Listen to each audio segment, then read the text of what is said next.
first stage of the three stages that the Quran has spoken about of the shadow. بعد أعوذ بالله من الشيطان الرجيم انطلقوا إلى ظل ذي ثلاث شعب من سورة المرسلات. Proceed now to a shadow which will unfold in three parts, which will have three parts. This is my interpretation. And those who are uncomfortable with my interpretation, why do you need to bother to listen to me? Don't you have more important things to do? The three parts of the shadow will unfold. And when the three parts have unfolded, then it seems natural that the shadow will then disappear. The shadow is the false Messiah, the Antichrist. But the Antichrist's trademark are the three parts of his shadow, after which he will appear in person as a Jew, as a young man, powerfully built with the curls, the sideburns of the two, and he will appear in Jerusalem eventually, declaring that I am the Messiah. This is very well known to my listening audience. So I hold the view that in the first part of the shadow, not the first part, within the first part, let me repeat it one more time. Within the first part of the shadow, we saw the emergence of Pax Britannica. Within the second part of the shadow, within it, we found the Pax Americana. And now we are located at that moment in time when we're in a state of transition to the third part of the shadow, which I anticipate. You may have different views, will be Pax Judaica, when Israel will eventually make a claim to be the ruling state in the world, and that would not be possible without the Great War, and which is around the corner. The Great War is coming soon. How soon? I don't know.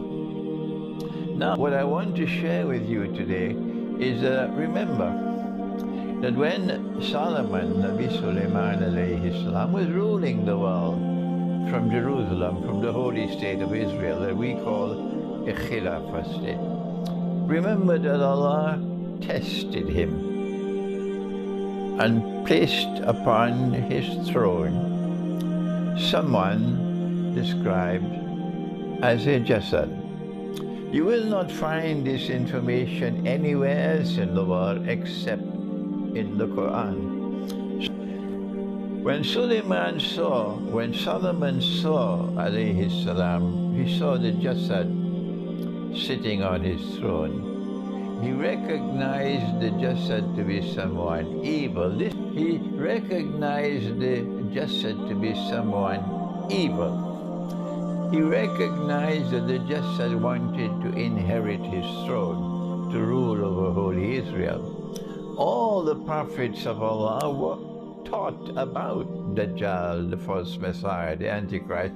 So Solomon alayhi salam immediately recognized him to be Dajjal. This is my opinion. And he then made a prayer, dua to Allah. And then he said, he prayed to Allah that none should be able to inherit his throne after him, and that there should be no kingdom after him which can compare with his. And then Allah responded. Shortly after Solomon alayhi salam died, the kingdom collapsed and has never ever been restored since that day. Today's state of Israel is certainly not a holy state of Israel. Rather, it's a blood-stained state of Israel with enormous oppression in it. I'm interpreting the Quran, but I have the right to do so. And if my interpretation is correct, it will survive. I will leave this world, but it will remain in the world because it will be truth. And if I'm wrong, tomorrow it will be forgotten. So I have the right to interpret. But when we interpret, we say Allah knows best. So if I am correct that the Antichrist is a jasad, what are the implications? I have attempted to analyze the implications of the word jasad, a body without the soul that we have, a human soul. The human soul or the human spirit is blessed by Allah with the capacity to see, not just externally, but also internally.